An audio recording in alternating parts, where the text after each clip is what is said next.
No Small Endeavor is brought to you by Progressive Insurance.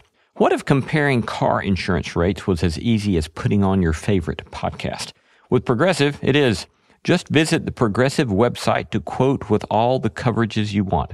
You'll see Progressive's direct rate, then their tool will provide options from other companies so you can compare.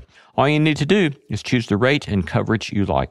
Quote today at Progressive.com to join the over 28 million drivers who trust Progressive. Progressive Casualty Insurance Company and Affiliates. Comparison rates not available in all states or situations. Prices vary based on how you buy. Hello, friends. Lee C. Camp here. You're listening to No Small Endeavor. This is our unabridged interview with Carissa Carter and Scott Doorley, both on the faculty at Stanford d.school, Stanford Design School, discussing their book, Assembling Tomorrow, A Guide to Designing a Thriving Future. Years ago when I was in seminary, one of the things that got me interested in going on to do graduate school was a discovery, I might say, call it a discovery of intellectual history. That is, being one who had studied math and science and things of that sort as an undergrad, I was kind of the typical approach of not really caring about history. Just give me the present to give me practicalities for doing things in the world right now. Yet I found myself one day sitting in an American church history class in which we were reading about a figure that I had known of for quite some time, but had never spent a whole lot of time thinking about what he had to say. And as we were reading about this particular historical person, I realized that the way he had thought and the way he had written and the way he talked about what was important and the way he had discussed how we ought best look at the things that we think matter to us had profoundly shaped the way I looked at the world. The irony was that he had said we ought not care about history in certain ways himself. And yet here I was in looking at history, realizing the way this historical person had profoundly shaped the way I looked at the world and the way I related to the world. Today's conversation is like taking that kind of observation and putting it on steroids. That is, what they're pointing us to is the fact that ideas yield design, technology, and cultural artifacts. And since the time of the Industrial Revolution, we've insufficiently attended to those consequences. And now the potential consequences of design and technology are growing exponentially. They give us a very serious, sobering, and grave diagnosis, and yet they also give us promising and hopeful prescriptions. I think this is a wonderful book, and I hope you find the interview helpful. Enjoy. Support for this show comes from the Rabbis Go South podcast. Imagine 16 American rabbis jailed for acting on their beliefs. The Rabbis Go South is a thrilling 7-part narrative podcast that brings to life the real story of Jewish-Black solidarity in St. Augustine, Florida during the Civil Rights Movement. Discover what happened when the rabbis answered MLK's call. Presented by the Hub and Spoke Expo. Find the Rabbis Go South on Apple Podcasts, Spotify, or wherever you listen to podcasts. Carissa Carter is a designer, geoscientist, and the academic director at the Stanford d.school. She guides the development of the d.school's pedagogy, leads its instructors, shapes its class offerings. Carissa teaches design courses on emerging technologies, climate change, and data visualization, and her work on designing with machine learning and blockchain has earned multiple design awards. Scott Doorley is a writer, designer, and the creative director at the Stanford d.school. He's overseen everything from books to workspaces to digital products and initiatives focused on the future of learning and design. His work's been featured in museums from San Jose to Helsinki and in publications such as the New York Times. Today we're discussing the recent book co-authored by Carissa and Scott entitled Assembling Tomorrow, A Guide to Designing a Thriving Future. Welcome, Carissa and Scott. Thanks for having us, Lee. Thanks for having us. Yeah, delighted to have you guys with us. Since we've got kind of 3 academics here on the call, I think I want to indulge a little bit of intellectualism in my response to your book, and say I really, really very much like it. That's the kind of intellectual response we very, very, very much like. It's clearly you know your stuff. That's right. That's right. No, it's a beautiful book just physically and in the way it's been designed and the way it's laid out. And but it's just a great book, I think, as far as from just a number of areas. I can imagine creatives loving this book. I mean, obviously you're writing for designers, but creatives of any sort loving the book. There's all sorts of philosophical considerations that are raising. and kind of questions about society. It's just a wonderful book. So thank you for the book. Thanks for appreciating it. Yeah. So let's begin with the way you frame your understanding of one of the great problems facing contemporary world, namely runaway design. So tell us what you mean by runaway design. Yeah, we talk about today's day and age being one of runaway design, and you can think about that a little bit like you think of a runaway train. So if you envision a runaway train, it's speeding down the tracks, you can't pull the brake, and it might crash. There might be a spill or some sort of destruction when it does finally come to a halt. Now, the thing with a runaway train is that we see it. We know it's run away, and we see the harm that it's caused. In today's runaway design world, the track's invisible, the train's invisible, right? So we are building with these technologies like AI, like blockchain, like synthetic biology that are very, very powerful. And their development and what we're building with them is speeding along tracks that we can't quite see until something has gone wrong. And it's really hard to keep up when it feels like technology is just happening really quickly and happening to us. And it's a moment that makes us feel really unsettled, but also, even though it's a runaway design world, we know that we have a lot of agency as individuals, as communities, to build a positive future within it. Scott, anything to add on that? Yeah, I think the one thing to add is that these technologies are fundamentally different in that they change after we make with them. So, an old material, a traditional material like wood or, even prior programming, you create it, it goes out into the world. It might shift, it might decay, it might not function as you thought, but it pretty much goes unchanged.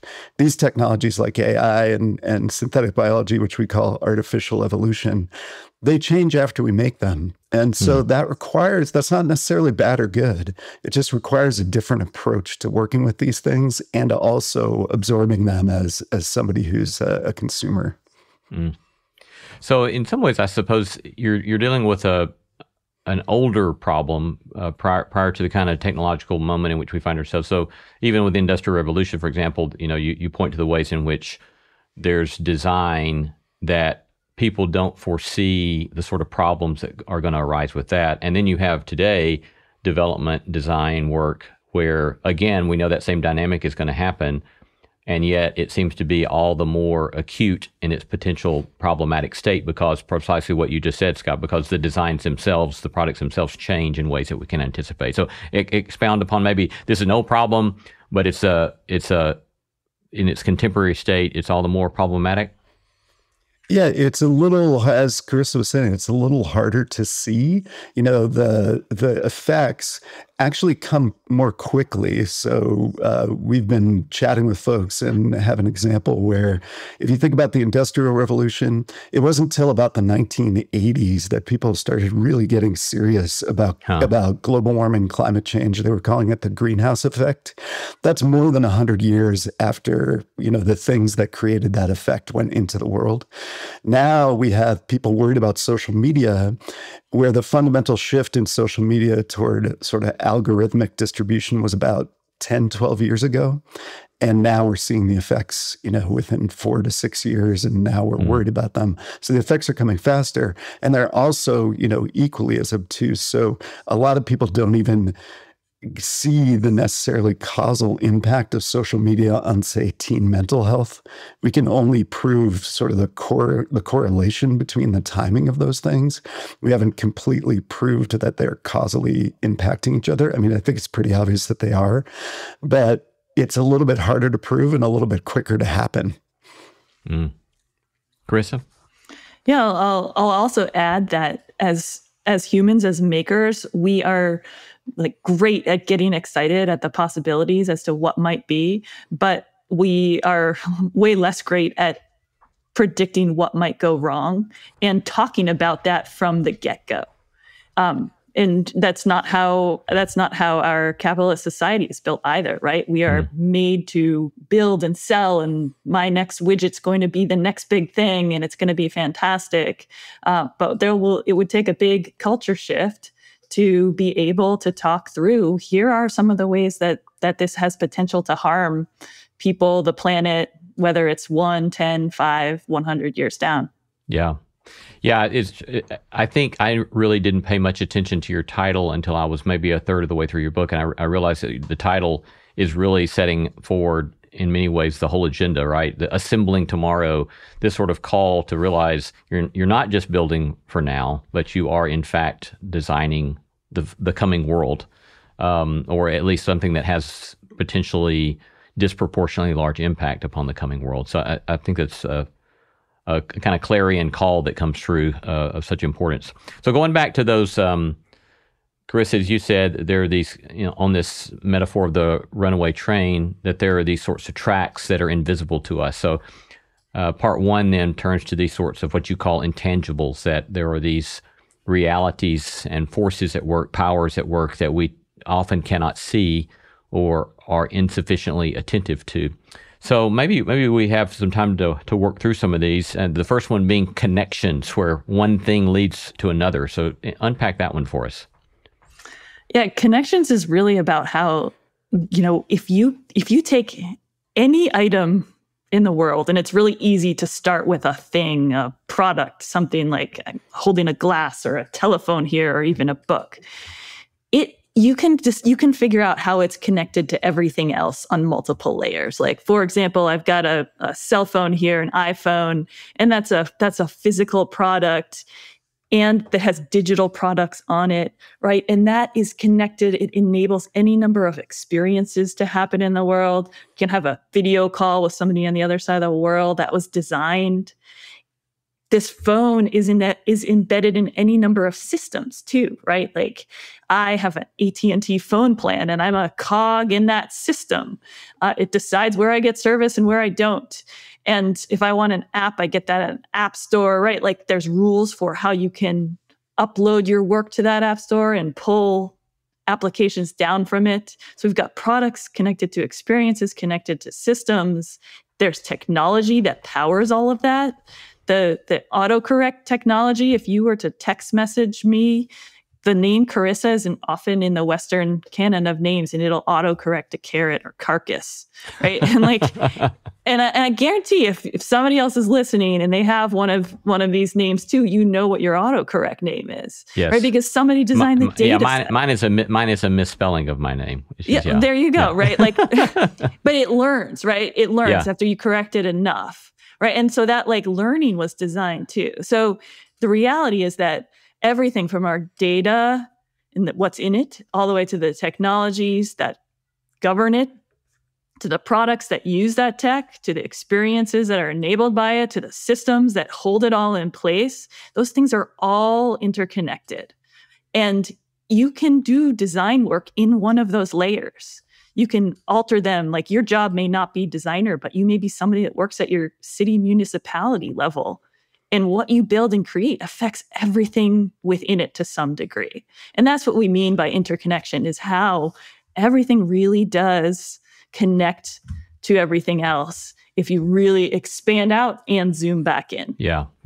Well, and again, this is one of those things where this is true even before this kind of technological moment in which we find ourselves, right? You say at one point, everything we make is a response to something and leaves something new to respond to. If life were a poem, each verse would be a response. In this way, the story of the world is written in replies, which I think is a fascinating. I don't know that I've thought about that all that much. I think I've thought about that a lot in terms of kind of the history of ideas, intellectual history, because you can't get away from it in that discipline without thinking about that. But I think in terms of the design world that you're pointing to, I had never really considered that, and that even our cities and structures and so forth falls prey, or maybe prey is not the right word, is a product of that same kind of dynamic. So, Scott, you want to unpack any more of that? Yeah, I think the other thing too is that we're just not, as humans, very good at seeing that stuff. Like, it's not a surprise that you haven't thought about it that way, because we tend to think in objects rather than relationships. I have a car, I live in a house, I'm sitting in a chair, and I might think of my calendar, of my day, as something that sort of has a little bit of motion and connection, but we tend to not be able to see well, how did that thing that I do, what were the repercussions of that thing? What was the thing that my ancestor did? How did that lead to where I am right now? In fact, I would say that like some of the arguments that people are having, say politically, and I don't want to go too deep into that, they are about like how important it is or isn't that things have cascaded. How much should we pay attention to what came before and how that led us here? And is that something we need to deal with or not? And, these are the fundamental arguments we're having are about these interconnections. Yeah. Yeah. Nicely said. Taking this back then to the current moment, you quote Kathy O'Neill in her book, Weapons of Math Destruction. And she says, quote, algorithms don't just predict the future, they cause the future. Which I think, it's a terrifying sort of reality, I think, that we're beginning to deal with. But unpack that one a little bit more for us. Describe how this is, in fact, true. Yeah, I mean, you can see it in the smallest ways, right? Like, so I wake up in the morning, I might look at my phone, in comes a text message that sends me down a certain path. Maybe I open an app. That app has a record of everything I've done, and it starts to serve me up certain things. Let's say it serves me up a video of a philosopher I'm interested in. Well, that's going to change how I think that day. So later on that day, I might be like, oh, I remember that little philosophy that I heard that's affecting what I'm doing right now. That's like in the simplest, most everyday kind of situation. In other situations, she points a lot to how crime, and I use crime in quotes, algorithms are actually based on arrest data, which is a more limited data set, right? A lot of crimes occur without being tracked. And so you get lopsided images of where crimes occur versus where arrests happen. And then when arrests are kind of located in a particular area, policing goes up in that area, and then that leads to more arrests. So the algorithm that's sort of identifying quote unquote crime is actually identifying arrests, and then it's amplifying the arrests because it's pushing more policing toward the area with the arrest. So the algorithms aren't just tracking what we're doing, they're actually changing how we respond to the world. Yeah. So let's point to the second intangible you point to, that of flow. You say, quote, one flaw of designers is pretending faster is always better and quick always equals efficient. And so then you point to the way in which data is perhaps best seen as flow. Kind of help us get our head around that sort of way of thinking of data or thinking of the cities that we're in or design in that regard. Yeah, when you think of flow, data definitely flows. And let me unpack that in a second. But like, first envision yourself, envision a river, right? Like that's what flow, like, so you can see that the water has movement to it. It's going from one place to another. There's some banks, there's some context around it. That water might be moving some stuff. It might be, churning up some silt or eroding along the way. So when we think of flow of something like data, we're also thinking about what are those same elements? What is being moved from one place to another when we're moving information?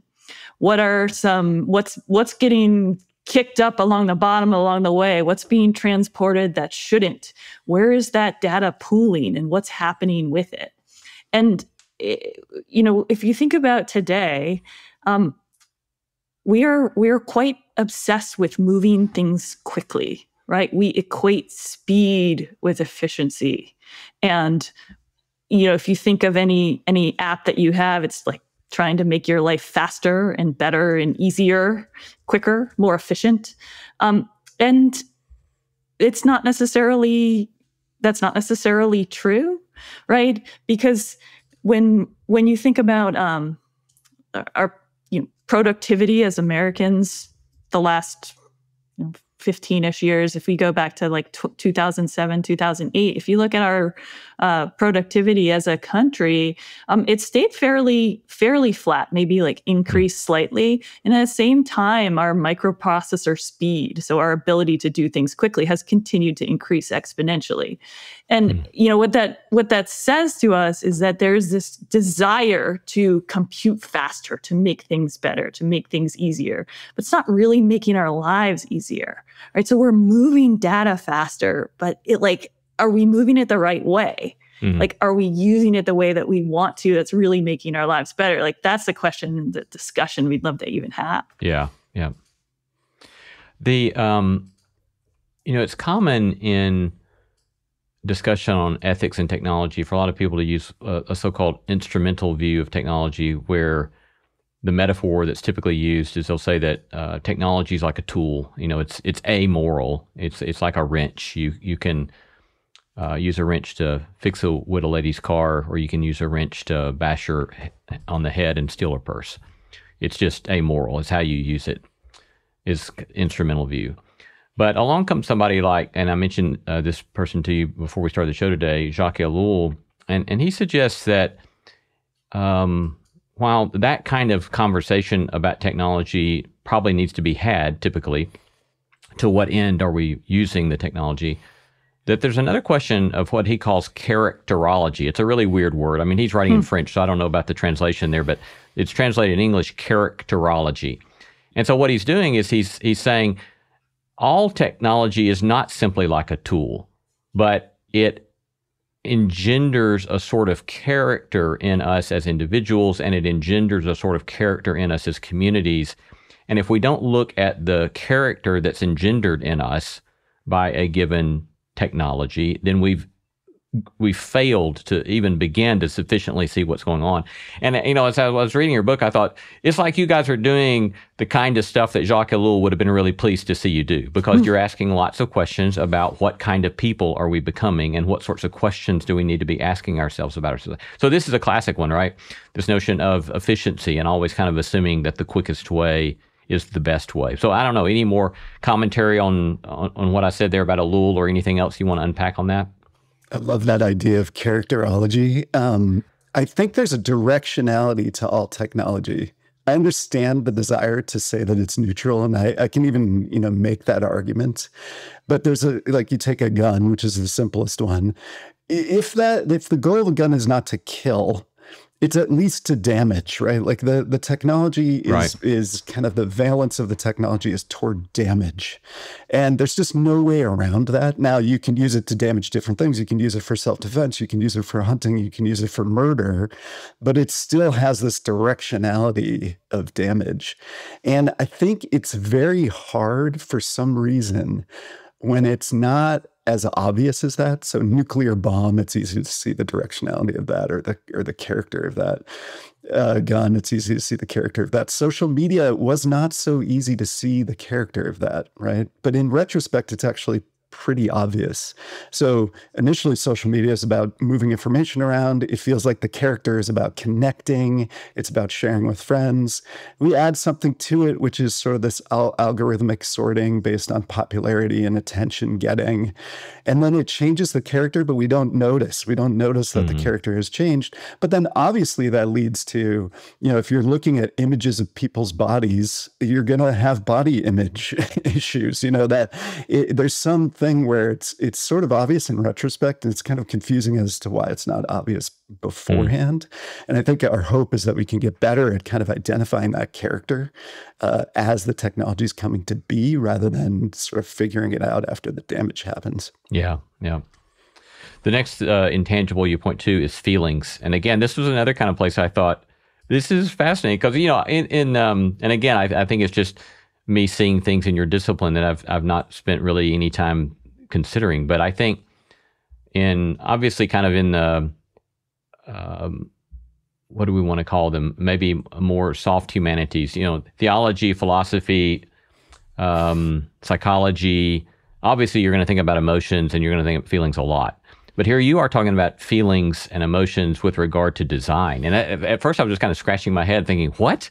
So I know this was fascinating to me as well. So introduce us to this idea.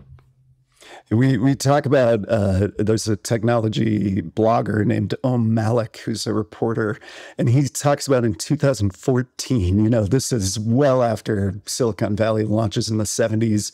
He's watching all the tech boom and bust of the .com and then all into the new media.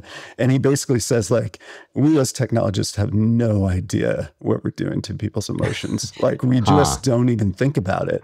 And it's really true. And if you look at the history of the internet, over and over, it's sharing information, connecting information. It's all about data and information. And there's some sort of not seeing that actually, well, this is people that we're connecting with this information and each other. And people have emotions, and emotions just have this huge, huge oversized impact. There's research down at USC that shows that, one, decisions can't be made without an emotional little impulse. So long story, but a lot of research on people with brain injuries that look at when people don't have emotional capacity, they just really have a hard time making decisions, even if everything else seems fine. And then also that emotions and feelings, they inspire us to act, right? They inspire, if you think of all creation, they say necessity is the mother of invention. Well, yes, that's true, but that necessity then creates an emotion that then sparks an idea. And so really taking emotions into account, not just to manipulate, which a lot of people do, right? Advertising does a great job of taking emotions into account, for better or worse, but to actually inspire and to think about how the landscape that we're working on when we're in a media environment is not the planet, it's not the water, it's not the air, it's our minds. This is the environment that we're sort of polluting. This is the environment that we're building infrastructure for. And we need to really take that into account. And it starts with emotions because we're such emotional creatures, really. Carissa, any more on that? Yeah, maybe I'll pose a question, which is, if we did acknowledge how much emotions drive our gut reactions, what we then decided to build, how we react to things and other people in the world, how would we structure our lives differently if that was the case? We have a story in the book. So our book is peppered with a series of speculative fiction stories that pose moments in the future for readers to try on and see how you show up in this future story if these phenomena were to be extrapolated 10, 20 years from the present. And one of these really, sits in this world of emotion where there's a world where our world leaders are chosen by their ability to be compassionate with others, right? Not on their political agendas, not on their history as lawyers or attorneys or engineers or whatever that might be, but instead identified as at a young age for having a high compassion score, and that being the mark of somebody who could really lead people. So it's not a far leap from today's trends of really stressing social emotional learning in schools for kids, right? That's starting to be more of a through line and acknowledged. And yet we don't yet see that highly valued if you look at who our world leaders are. So, but what if we did? What kind of world would we be in? Yeah, one of the I forget the name of the story. Is it Lovebot? Love Machine. Love Machine. Yeah, Love Machine. And so we can warn readers that this is not a porno story, but it is instead this sort of story about a character who has some sort of chatbot, perhaps embedded in his mind, but in some way it's whispering to him by some means how to talk in a way that ought to engender relationship with a love interest. And it's a fascinating story because what we see so quickly, at least what this story imagines that resonates with me, is that we can try so hard to have a technique to do something that a technology can facilitate, but what it's doing is it's robbing us of our humanity. And what we think is going to help us connect with somebody else instead engenders severe separation, because we want to have relationship with people who are authentically human, right? Not just parroting whatever it is a really, really smart romance bot might be telling us to do. So it's like the technology. And again, another thing that Jacques Ellul used to always say is that he would say that every next step in the development of what he called technique, always at the micro level, it seems insane for you not to take the step. because the problem that, in quotation marks, that it's addressing is so real, and this technique allows you a real solution to it. It seems insane not to do it, but you can't see how crazy it all is, perhaps, unless you look at it on the macro scale. And so, at one level, it's like, well, yeah, if a bot can tell me how to do romance better, then why not, right?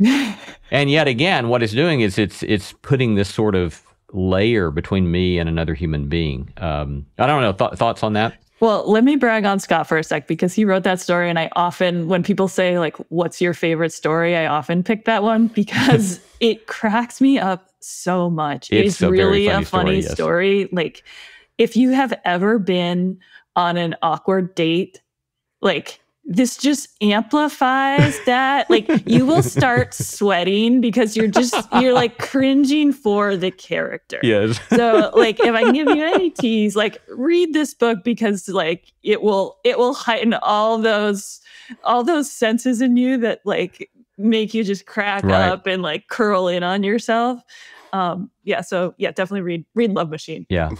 I think another thing that story raises is that this goes back to like Aristotle's stuff, where I think it's Aristotle who will talk about, at least it's in the kind of virtue tradition stuff, where they'll talk about the difference between continence and the encratic.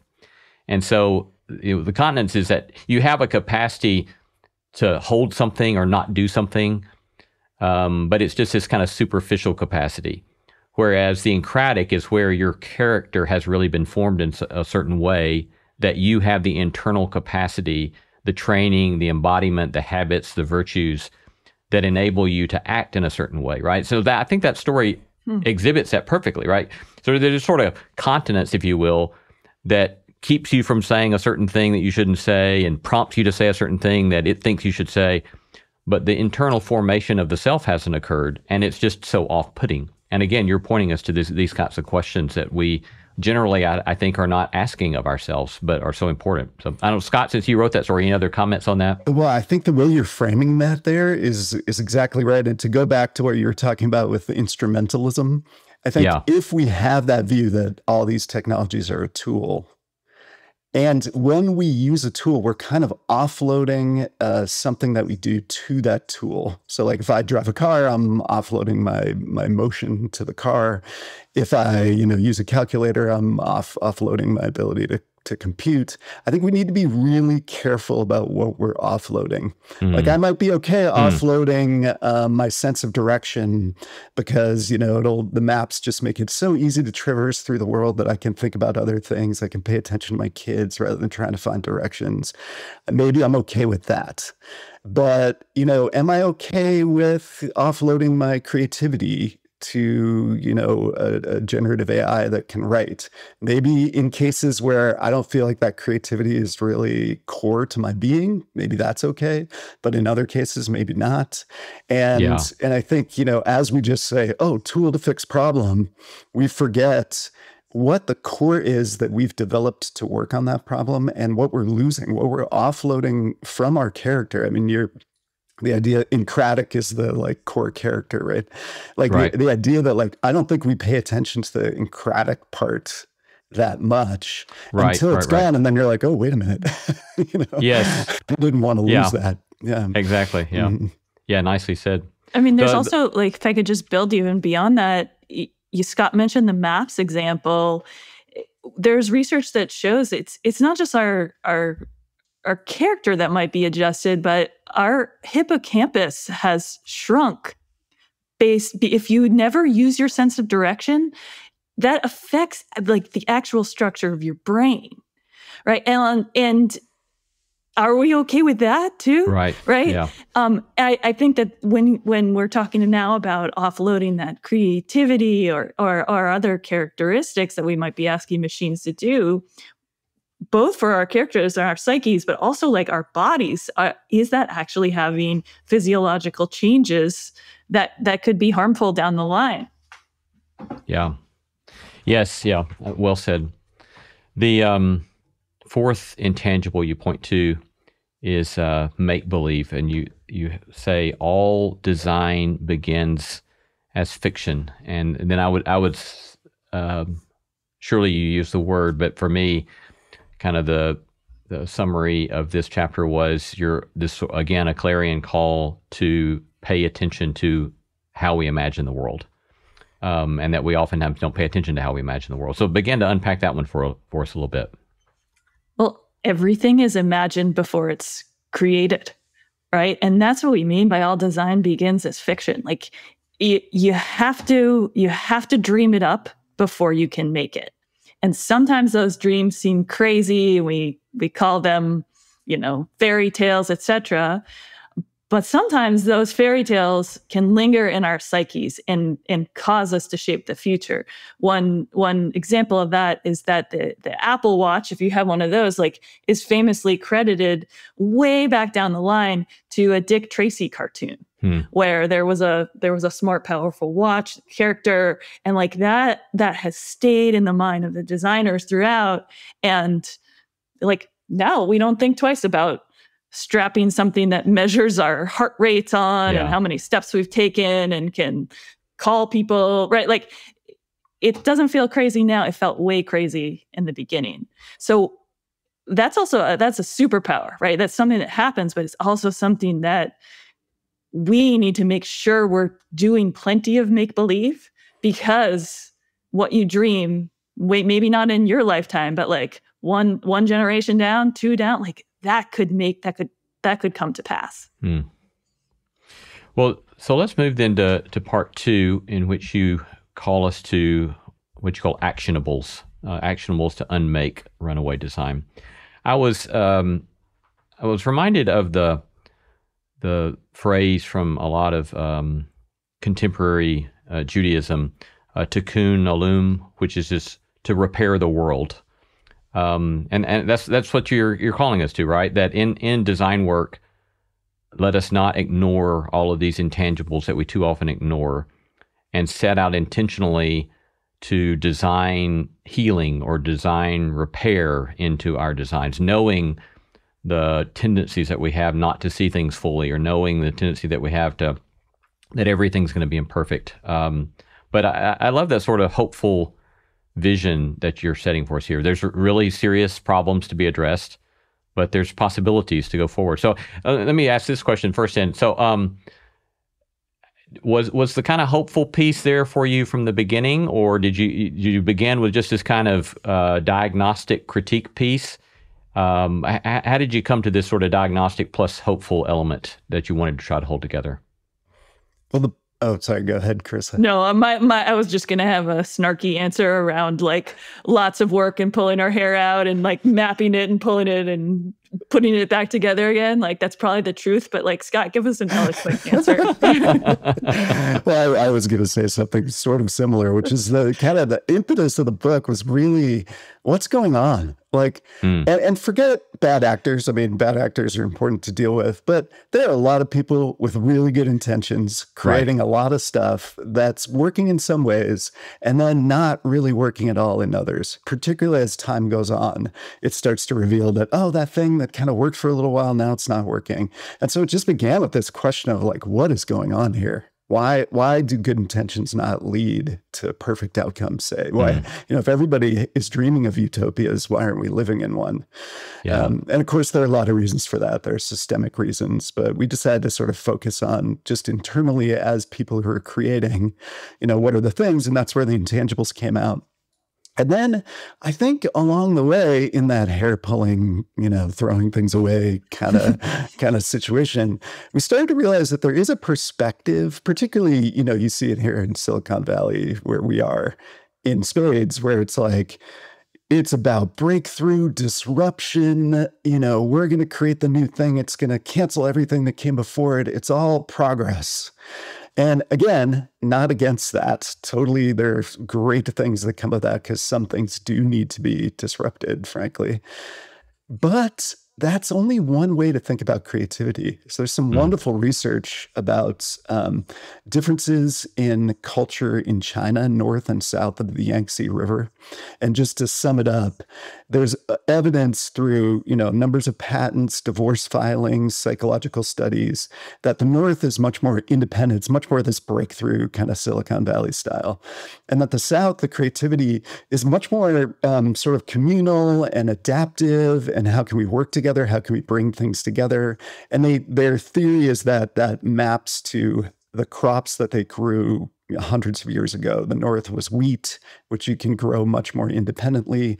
The south was rice, which requires a lot more coordination with your neighbors to share water.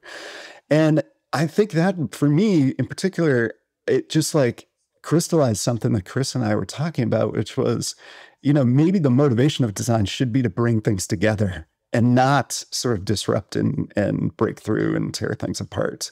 And so, the same skills can be used to heal things that are used to kind of transcend them or get beyond them.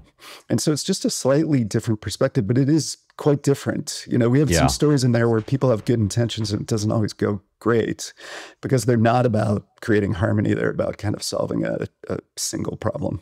Yeah. So these 4 practices then that you prescribe for us as a way to practice this sort of approach to design. First one, be awkward. This is, you called it one point, practicing noticing. And I was struck by this because I think one of the recurring motifs that we hear from so many of our guests from a great number of disciplines is this lost art of simply learning to pay attention and practicing noticing. So tell us a little bit about how you see that being crucial in this project. Design is really about seeing the unseen, right? Being able to take in the data you have around you, how people are feeling, pulling together disparate kinds of information and making sense of it to fill a gap that we may not even have known existed, right? But that's really tricky to do, right? We all know what it feels like to be awkward. And that's why we name the chapter that way, because even that Love Machine story where we were talking about before, you feel that awkwardness. If you are in a situation and you're out of place, you know what that feels like in your body. Yeah. Right. But it's less common to name your awkwardness with the work that you do. And one example that we have in the book about this is about naming your monsters, right? And what we mean by that is monsters that, if you think about monsters that you may envision on old maps from the 1500s, you may have seen a fantastical looking creature drawn on one of these old maps. And maybe you have a chuckle about it because we all know that it's not real and somebody got something wrong. But let's think about what that actually is and what device that monster has. So it's worth knowing that those old maps from about the 1500s were more used as encyclopedias than they were navigation devices. Okay. So that map says, here's everything we know about this area. So when you see a monster on there, what it's showing you is that there was likely a group of people on a ship that saw a fin go by or saw a spout of water, but they didn't see the whole creature. They don't know what that is. They just know that there's something there. Is it dangerous? Don't know. Is it going to help us lead us somewhere? Don't know. Right? So it's a mix. That monster is a mix of something that is unknown and something that was seen. Right? And there may be something scary about that. But by putting that on the map in its monster shape, it's keeping it in the public psyche. It's keeping it there for somebody else to work on and take a step further. So we like to have people do an exercise where we ask them to draw the monster in their own work today. What would that monster look like? And Scott and I both have our own sketched monsters, and we urge you to try it too. What would it look like? What do you notice is happening in the world, but you're also kind of secretly terrified for, and you want to have a conversation about it? Yeah. The other another piece in that chapter that I found helpful was kind of continuing on the kind of notion of habits and character. is the call to patience. And you say at one point, details begin to unfurl only with patience. And then you're quoting somebody, I don't remember who it was, who says, just because you have looked at something doesn't mean that you have seen it. Just because something is available instantly to vision does not mean that it is available instantly to consciousness. Access is not synonymous with learning. What turns access into learning is time and strategic patience. And I thought that's kind of, I imagine myself that kind of sentiment is going to have to increasingly be crucial for educators to try to somehow get students to see that and accept that, right? Because if all we want to do is just, quote, see something and move on to the next thing, then we don't ever get educated, right? But it's this practice of patience that's so indispensable that we have to sit a long time with something so that, again, it begins to form us. And even you point to the notion of love and delight with, I guess it was the Jane Goodall story, where you see her as paying attention. That maybe one way we can be awkward is by simply paying attention to the present. So a lovely notion. Let's go to the next one, shape shift. Keep changing, even if it slows you down. What's this one about? Shapeshifting is really about being able to see what you're missing, right? So that chapter begins with a great example about monoculture and how bananas over time are really the same banana. Like when the bananas that we eat in the grocery store, they're the same banana. And in fact, they were the same different banana a little while ago. But that banana got a disease that basically wiped it out. So we just replaced it with a new same banana, which is then susceptible to a new version of that disease, which could be close to wiping it out. And the idea that really we need to be able to live in diversity, because diversity is a strength, right? It will protect against, that virus spreading, because if you've got different types, it's harder to kind of collapse the whole thing. And also that we really, we talk about this in the first part of the book, but we really don't have a view of the whole world. There's so many different ways in which we as individuals or even as groups just can't see everything the way it is. And that can be very effective. It allows us to move through life. It's not necessarily a bad thing, but we always have to be aware that we're missing something. So shape-shifting is really just a series of techniques that allows you to change the way you're thinking, change your frame of mind, so that you can be active about trying to figure out what you're missing. It's not about getting things right. It's more about not getting things as wrong. Yeah. Yeah, and you give for potential readers, I'll just say you give a lot of practical ways one might go about doing this, and exercises or different sorts of ways to think about this, like mimic. You mimic somebody else and see how that works. Various forms of mapping to kind of lay out things yourself. And then, of course, in this chapter, you also talk a lot about metaphors and the crucial necessity of us learning to pay attention to metaphors, that these profoundly shape the way we think, and analogy may be the way we think, and the necessary work that we have to do in trying on different metaphors, because then they can allow us to see other things that we might not see. So again, kind of working through that gap of where we are and things that other people might be seeing. The next one, disorient yourself. Let go even if you lose control. Talk to us about this one. Yeah, I mean, with disorientation, right, it's interesting to think about turbulence, right? And again, in the beginning of the book, we talk about flow in a river. And the reality is almost all flows of water are turbulent. They bubble and they boil. They're not organized. Yet, as humans, we try to organize most everything, right? But life isn't that way. We try to control things within ourselves. Like if you feel panicked, you try to take big breaths, or you practice yoga, right? But we also try to control the systems in our lives. Supply chain systems, like your Amazon package is prepared in a hyper organized warehouse, and it gets to you just absolutely instantly, right? But then you have a pandemic, and something's affected with how that supply chain works, right? And we're shocked into chaos, right? So with disorientation, it's all about understanding, well, what are we aiming for? what are we not aiming for? There's a great section within this chapter about goals and anti-goals and being able to articulate one or the other. And are there helpful tools there to help us understand both what does the system look like? What does it look like when it's turbulent? What type of like organization or chaos? How do we handle that? But then also like very simple techniques like being able to say like, I'm going to commit to not doing this. And like that sometimes is a better goal than trying to be perfect, is like just to aim for like, here's what I don't want to occur. It's a different way to embody your ethics of a situation. Yeah. And you also have a distinction there, not only between goals and anti-goals, but between goals and purpose.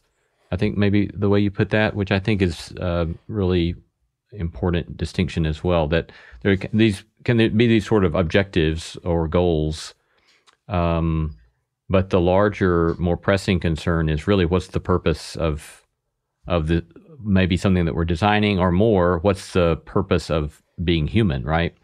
And how do we let our implicit or explicit notions of the purpose of what it means to be human inform all of this? But Scott, any commentary on that distinction between goals and purpose? Yeah, specifically, there's a concern when the measurement becomes the purpose. So like, if let's say I'm trying to, I don't know, build my audience on social media, and I'm going to say, I want 100 likes. Well, if I start to make that measurement should be evidence of the fact that I'm connecting with my audience, which would be the purpose. But if I start to just think about 100 likes, the purpose totally vanishes, because now I'm sort of going to do whatever I need to do to reach the goal. The sense of purpose is completely gone. And that's where things can really go awry, because you're trying to hit these goals, you're trying to hit these measurements, but you're not doing it in service of the thing that you started out to do. And so a good example is one of the algorithms on the big social media platforms moved toward engagement hours. And then that became the thing. We're going for engagement hours. So anything that engaged people would be worth it. So there's no purpose anymore. It's just the measurement of engagement. And that's where you start to see like, enragement kind of leading to engagement, and the platform became full of enragement. They've since pulled back on that, but that's a perfect example of how a measurement becomes a placeholder for your sense of purpose, and it erases it. Yeah. One practical practice is repetitive, isn't it? One practice that you give us in this chapter is this notion of just kind of deliberately drifting, which I really love. One of the ways I have done this a lot through the years is if I get to travel, especially if I get to spend an extended period of time in a city. Like, I think the first time I really realized I was doing this years ago, I was working on a writing project, and I was in Jerusalem for like 3 weeks. And so I would hop on the bus. I was staying at a study institute out near Bethlehem. So I'd hop on a bus and go downtown, typically around sunset, and I would just wander for hours through the old city of Jerusalem and just get lost. I wouldn't know where I was, but I figured I could find my way out at some point. And didn't have a phone with GPS on it or anything, and I would just wander and wander. And I've realized through the years that as I've done that in other major world cities, I just see things and learn things I would never see or learn or know, but it only comes through this deliberate practice of getting disoriented. So I'd love to see your endorsement of that here in this chapter. Yeah. I mean, one thing to say about that is it's so simple to do, even in your own backyard, right? You don't even have to travel. And it's often even more revelatory if you do it out your front door. And the way to do that is just walk outside and tell yourself like that you're going to follow a color. Okay. And it maybe it's that blue that I see in the water bottle that the person that's across the street is carrying. And I'm going to just walk towards blue. And when I get close enough, I'm going to notice that other blue that pops out in the corner of your eye, and just allow yourself to follow the color. And you will be able to do it. Set a timer for 30 minutes and see where you land. And we send our students on these drifts quite often because it challenges your assumptions of a place, right? when you are Right. when you're in a place all the time, you stop noticing what's in your peripheral vision. When you go on a drift, this derive is the form it comes from, Guy Debord in the psychogeography movement. Like, but when you go on that drift, that derive, like, wow, you see your regular surroundings in an entirely different way. And it makes you just heighten every sense of noticing that you have. Yeah. That's super helpful. I'm gonna have to try to follow the color. Let's go to the fourth one. Aim for imperfection. Don't fix everything. And you begin that chapter with a quote from Paul Virilio, I think, who says, "When you invent the ship, you also invent the shipwreck." And again, that's kind of another major way, perhaps, to summarize at least the diagnostic piece of your book, right? Is that we're not paying attention to the fact that when you invent the ship, you also invent the shipwreck. So let's at least begin to kind of think about that. But talk to us about this aim for imperfection. Yeah, I think as you write a book, you kind of start to form convictions. And I have to say, the one thing that's come out of this book that's been a surprise to me is I'm starting to become anti-utopias.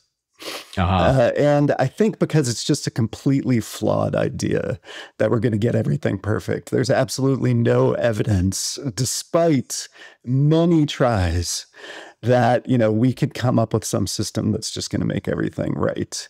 And yet, for some reason, when we create things, we kind of feel like that's what we're doing. Oh, I'm going to create this and it's going to solve the problem and everything's going to be great. I even do that to this day, even having these convictions. And so what we realized toward the end of the book there is that really the goal should be imperfection, because that's where we're going to land. So if you're thinking about, oh, my outcome is going to have good things and bad things, part of my design is going to be the great things that come out of this, the solutions that I put into the universe. And part of it's going to be the tricky things that then creates, because I've now put something into a system that's very dynamic. And of course, it's going to perturb other things, and that's going to create other cascading impacts. So when you're thinking about not trying to get things right, but trying to bring things into harmony, sort of trying to have this sort of a good imperfection, you're open to adapting to the things, to the shipwrecks that come, right? Yeah. Carissa, commentary on that? Yeah, I mean, I think that you can never see the whole picture, and everything, even if it itself doesn't break, will break something else. And it's really hard to launch something into the world knowing that it's going to cause big harm, because we don't know that, right? But it's really hard to even acknowledge that that's a possibility. And so how do we, from the beginning, change our conversation? What types of other systemic structures might we need in order to support people still being innovators and trying those new big ideas, like that progress? We don't want to say don't ever try anything because it will cause harm, but there's definitely a balance between that and what's our collective response when, that power plant did really pollute the environment and it's causing climate change. Like, how are we going to now band together? Is there ever a world where we'll be able to pull back on some of our technological innovations?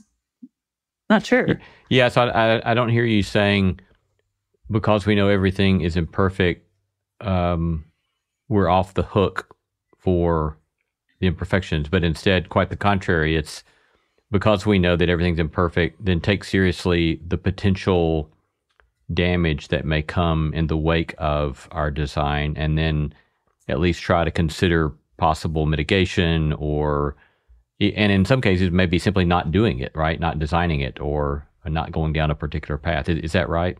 Yeah, like understand the constraints within the system you're building in, and part of your work should be about how you're going to respond when things go awry, and that how we make that response both in the near term and the longer term. Like, I think that's really the question of this age. Yeah. And I think that can be, can sound sort of defeatist maybe or negative, but it's actually a very positive thing. Like, how can we bring things into the world that we can be proud of, that we're happy to have exist, that we know is, as good as we can do? And I would say our students increasingly come in with that attitude. They don't just want to like put something new and big into the world. They want to put something into the world that's going to have a great impact. And they're open to the fact that, some of the things they make might not work that way. And they're happy to work on designing those issues into the design itself. Yeah. So in the few minutes we have left, let's talk about the kind of call to action that you close the book with. How, and as well for listeners, what kind of practicalities, I'm sure we have some folks who are listening who are designers, but a lot of people who don't think of themselves as designers. So what kind of practicalities would you leave us with about how to employ your insights here? I think one of the big ones, one of the big ones is that it can always feel like in a world, we're calling it runaway design, which feels a little bit out of control, that everything's just happening to us. And that we're not the ones we're actually just, experiencing this, and we're going to have to deal with it. And of course, like, you can't be naive. That is true. However, we're the ones who experience the impacts. We're far more expert on what this is doing to us, all these new technologies, than even the people creating them, who are very excited and kind of almost clouded by the potential that they have. So one is to say, like, the feelings that you have, you should express them, share them just in conversation with people, so we can collectively have discussions about what we want to do, what we don't want to do, what our sense of purpose is, not just what the measurements and the goals are. And then two is to know that actually, if you think about it, we're all creating the future. If you're a teacher, you're contributing to the future. If you're a parent, you're contributing to the future. If you're a leader of business, you're contributing to the future. If you're a craftsperson, you're contributing to the future. We live in the present, but the present creates the future.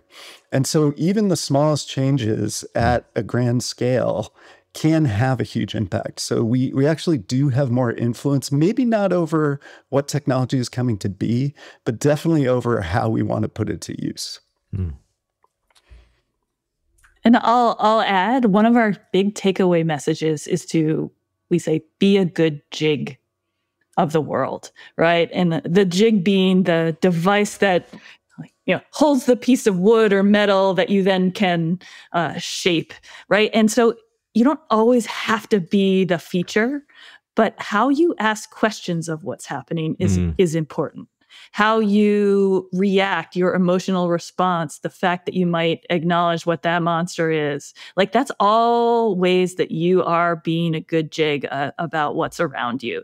And it's very doable, as Scott was saying. Even if you are not the technologist, we need you and your insight and your lens as a parent, as somebody that plans meetings, as somebody that was elected to town council. We need you questioning even the most technical of our technologies. Even if you don't feel like you're the coder, you gotta be talking about what that code can and might do for the realm that you work in, that that is really, really important. Been talking to Carissa Carter Scott Doorley from the Stanford D.school, discussing their recent book entitled Assembling Tomorrow, A Guide to Designing a Thriving Future. Carissa and Scott, thanks so much for your great work, and thank you for your time today. Thanks for having us, Lee. Thank you, Lee. I'm Shankar Vedantam, here to tell you about a great mystery. That mystery is you.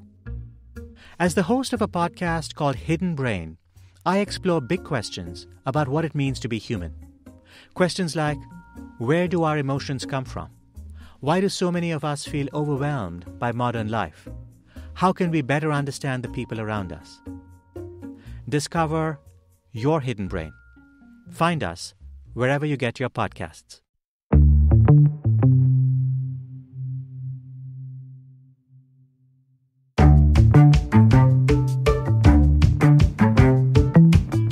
Our thanks to all the stellar team that makes this show possible: Christy Bragg, Jacob Lewis, Sophie Byard, Tom Anderson, Kate Hayes, Mary Evelyn Brown, Harriet Harmon, Jason Sheasley, Audrey Griffith, and Tim Lauer.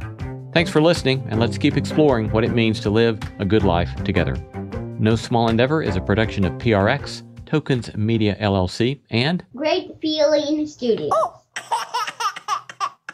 Hey there, Jacob Lewis here, executive producer of the show, as well as co-host of all of the bonus material that you will hear with Lee on No Small Endeavor Plus. And I just wanted to chime in and share a little taste of our conversation we had recently with songwriter Andy Gullahorn. So the context here is that on NSE Plus, all those bonus episodes, rather than talk about the good life, we conduct experiments with a guest derived from our many interviews that Lee has had with amazing people over the years. And this month, we tackled climate change, and we've assigned singer-songwriter Andy Gullahorn the task of making a climate action Venn diagram. This is derived from our interview with Dr. Ayanna Johnson. And then he's got to take some sort of action toward what he comes up with on that climate Venn diagram. Here's a little taste of that conversation. Did you ever interview Peter Harris? Yeah. yeah. Like getting to know Peter over the years. I was thinking about that when you're talking about, he talks about doing climate work is like sitting with a dying friend and asking, you're saying having both feet firmly and like, there's some serious stuff that is happening here. But is there still something beautiful? Like if there wasn't a way to completely change all the damage that has been done, is it still worth loving? So getting to be around people like that who ask those kinds of questions, and I just get to learn from them. Yeah. All right, that was just a snippet of our NSE Plus conversation. If you want to hear the whole episode, right now, go to nosmallendeavor.com and click Join NSE Plus.